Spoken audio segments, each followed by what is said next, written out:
Hey everyone, Michael here from The Maine Gardener, and today I just wanted to show you guys a little bit about what we do when it comes to our apple pruning. So as you can see, it was sunny 5 minutes ago. It's been sunny, cloudy, calm, windy, snowing, not snowing, and that's all within the last 5 minutes. So there's not really a great time up here in northern Maine to be able to do this and get this done. But the reason why we like to take care of our apple trees this time of year is because we are 3 feet taller than normal. So behind us, we have another 12 to 14 trees that are mature trees, but I thought we'd start with this baby tree here. So this is a 4-year-old Honeycrisp tree, and the reason why it's also beneficial to do it this time of year when the tree is dormant is because the tree is able to take the energy in the springtime and use that into the branches that we've given it and left remaining. If you wait until the springtime and all these buds start to open and they start to flower and you're just going to cut it off, that's wasted energy that the plant could really be putting into the buds that you have remaining after you've done a pruning like this. So with a smaller tree like this, you don't need to do anything too dramatic with it, but you want to start to get the shape developed now so that in the future you're able to have an open tree that is able to get enough sunlight, it's easy to access, and it has good structure and good bones to it to begin with. So the first thing that we want to look for are the 3 Ds, anything that is dead, damaged, or diseased. With this being a newer tree, we really don't have any of that on it yet. You can see the tips here where something may have nibbled at it. Those are a little bit, something ate those, so you can just go and snip those off to get it clean. So on a tree like this, there's really not too much that we have to look for when it comes to disease or damage. It's pretty healthy. We've taken care of it over the last couple years, and so at this point it's around 4 years old, and usually fruit trees start to bear fruit on their 4th to 7th year, depending on the climate that you're in and depending on the fertilizer and how you maintain it and take care of it. So I have regular pruners here. This is going to be great for the average person who may have a tree or two. We actually have a tree farm as well. So on top of the other apple trees that we're going to show you here in a second, we sell white spruce and blue spruce, and we have a ton of birches, and we end up having to do a lot of pruning. So in order to save us from carpal tunnel and arthritis, we got these Comoc electric pruners, and these are pretty sweet because the battery life on here, they can cut for like 3 to 4 hours straight. We've actually gone longer than that when we've been butt pruning in all the trees that you see behind me here. So it makes a clean cut, it's got a sharp blade, it has an easy trigger. You turn it on, you have a battery like you do a drill, you double click it, it opens up, and you're ready to rock and roll. So I'm actually going to put these away, but when you look at it here, so you can tell that something over here ate the tops of these, and what we want to do is we just want to give that a cleaner cut, and that cuts that right off. So when you start to actually shape and prune up an apple tree, you want to get rid of anything that's crossing, you want to get rid of anything that is a water sprout or a sucker, and we will go over those because we have better examples of that on more mature trees. So when we're looking at this, you don't really want any branches to be pointing down. And so underneath here, you can see, I'm gonna fall over. You can see that this branch is pointing down. You don't want that, and we're gonna cut that off. Another thing to be mindful of is that there's something called a collar on a tree. And when you start to look at different branches, you can kind of see that. And so I'm trying to find one here that would be the most easy to see. So the collar on a tree is going to be the swollen part where the branch connects to the trunk. And you see how that's swollen? There are certain basically chemicals and different properties that are in that tissue along the apple tree that help it heal faster once you cut it. So if you make a flush cut and you cut right up against it, you're ending up cutting that collar off, and so the tree has a harder time healing over that. And what typically happens is you can have more damage inside the trunk than what's really necessary based off of how you prune it. Now another issue is if we were to take that and cut that up here, you're not cutting close enough to that collar. So what that's basically doing is it's allowing for more buds to grow here. So this is a perfect example. We didn't do this, but when we got the tree, you can tell that somebody took out a second leader right here, but they didn't take it close enough to the collar, so it produced these kind of water sprouts next to it, the new growth that are next to it. And I wouldn't actually call those water sprouts, but we're gonna go in there and we're gonna take those out. And so that kind of clears up to allow us to have a central step.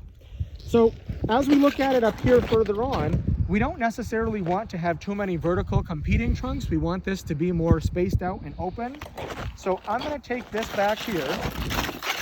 And when I cut this here, it's going to make this the new central tip, and all your energy is going to be growing outward. And that's what we want. We don't want too many things going vertical. So I'll take that off right there. And if we look around here some more, you don't want anything that's going to be crossing or growing back into the tree. So I'm going to take this down. I'm going to leave the collar on here, and I'm going to cut that off right above that. So see how there's enough space for that collar to help heal that over, but it's also not enough room for new buds to grow out of that.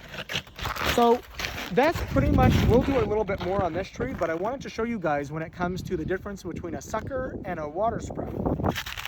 So over here, we have a more mature Cajun tree, and as you can see, there's quite a bit of work that we're going to have to do here, but at the bottom, you can see all of these suckers that are growing out of the bottom. So the sucker is new growth that shoots out of the root base, and it doesn't actually come from the tree. And it's very, very important that you take out all the suckers, because what that's doing is the root system is putting nutrients and energy into trying to grow those suckers, and it's not really going into the main tree and into fruit production like you want it to. So we obviously can't get to those now because of the snow load, but when all the snow melts before the trees start to wake up and they're still dormant, we're going to cut those down at ground level, and we're going to keep those from coming up throughout the year so that no energy is wasted on the suckers of the plant. So that's it for this hazen, but I wanted to show you some disease that we have. So right here, and it might actually be easier if you come around this side. So right here you can see how there's something going on with the trunk. We don't know what it is. The bark is falling apart, and it's happening too on this branch as well over here on the inside of it. And we're going to go in and take that off. So as you can see right here, this is where we want to have new growth coming out of. We don't want to support anything that is diseased or that may cause trouble for the plant in the future. So we're going to take that off, and that is easy as that. So up here, as you can see on this side, something is really going on with this branch here, and that's not great. So we do not want to encourage that. But here you can see these little tiny buds. These are where the blossoms and the apples can form. So I don't want to take this branch off. So I'm going to take it right above that, and we're going to cut that right off. Again, leaving enough room for that to heal over, not enough room for new growth to come out of it. And we want to encourage the energy to go back into here. Now, if you really want to see some water sprouts, those come off the tree. And so we have a Cortland up here that pushes so many water sprouts, it's unbelievable. And the reason for that is we cut everything back really hard last year. So every third year, you want to do a hard prune. And that way it kind of keeps everything side cut. These are all semi-dwarf trees, so they really are kind of at the size that they should be, but they're mature trees. They're 10 to 14 years old, and you want to make sure that you're keeping them in check so that it's easy to get the apples, easy for the sun to be able to get into the tree, and all that sort of stuff. So when it comes to a water sprouts grow vertically straight off the trunk of the tree. So for example, right here, see this new growth? This is all 1 year's worth of growth, and that's totally unnecessary because this is not going to produce any type of fruit. It's not going to produce anything viable for the plant. So I'm going to go in here, and I'm going to cut this off right above the collar.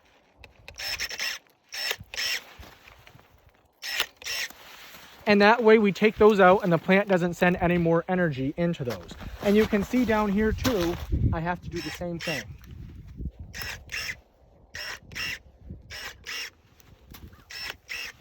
Leaving the collar on there, but taking off the water sprout. So it's a big job, it's a big process, but like I said, even though we're on 3 feet of snow, we're still not going to be able to reach the top, so we will have to get a ladder out here to finish this off when the snow's gone. So we've got this tree here. This is a yellow transparent, and we thought we'd kind of show you how we approach it. It can be very intimidating to look at the whole tree and to say, where do I even start? Where do I even begin? So usually the way I look at it is I will pick one branch and I will start to work my way from the trunk off on that branch, and then I move over to the next branch, and so on and so forth around the tree and up the tree.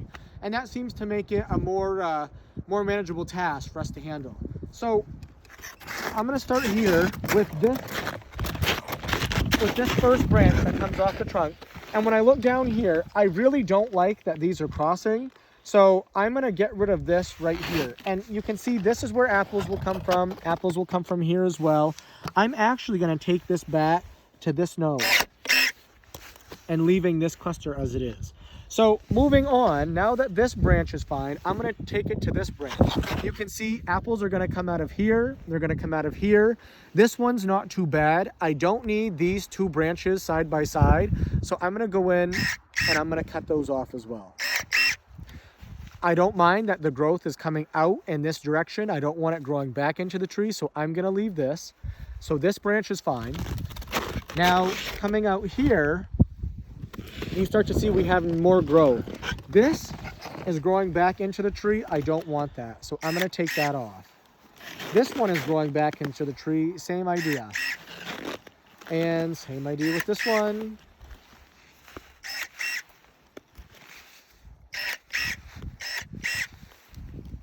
I'm going to leave this. I'm going to leave this. I don't want this going up vertically, so I'm going to take that out. And that's probably, I might take the new growth back a little bit so it doesn't put all of its energy into the new growth. But I don't need much more than that. So then swinging over here, you don't want anything coming up parallel, side by side. I don't need that coming straight up. I'll leave that one. This is kind of growing back into the tree. I don't like that. So I'm going to cut that here. These are growing in the same direction. I need to pick which one I want, and I'll pick the bottom one. And that's kind of growing back into the tree as well.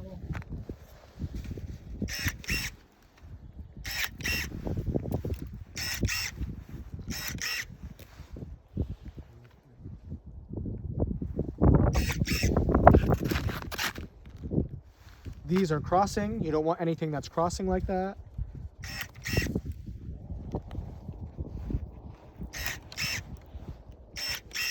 So if you look at it, that's all for this branch, and that's how you kind of tackle it branch by branch. And but those are basically the basics when it comes to apple trees and the care and the pruning of them. And you want to always keep in mind that these little tiny buds, these are where your apples are going to come from. These are usually 2 years or more old, and that's what you want to save. So whenever you prune, you don't want to take anything off that has a bud cluster on a short stem, because that's usually where your current year's blooms and where your current year's apples are going to form from. So we have some other plans to do some other type of fruit trees on the farm that we're going to prune. If you like this video, please like and subscribe it, and that way you can follow along as we do other adventures here on the farm. Thank you guys for watching, and have a great day.